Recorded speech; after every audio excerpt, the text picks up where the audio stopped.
की रोटी खाए हम, खुदा में बढ़ते जाए हम। हेलो दोस्तों, आज हम मत्ती 24 बाब और उसकी 35 आयत को मिलकर सीखेंगे। तो पहले मैं आपको पूरी आयत सुनाऊंगा और आप ध्यान से सुनेंगे। फिर एक लाइन मैं बोलूंगा और आप उसको दोहराएंगे और आखिर में हम मिलकर पूरी आयत बोलेंगे।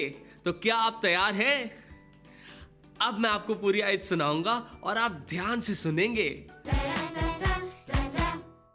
आसमान और जमीन टल जाएंगे, लेकिन मेरी बातें हरगिज ना टलेंगी। मत्ती 24 बाब 35 आयत।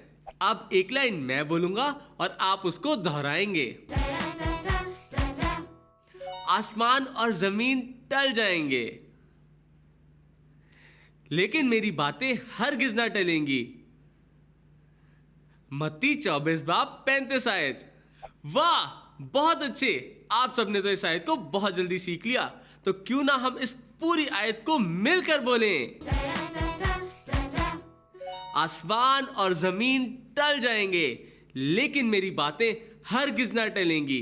मत्ती 24 बाब उसकी 35 आयत। जबरदस्त। आज आपने मेरे साथ मिलके बाइबल की एक नई आयत को सीखा।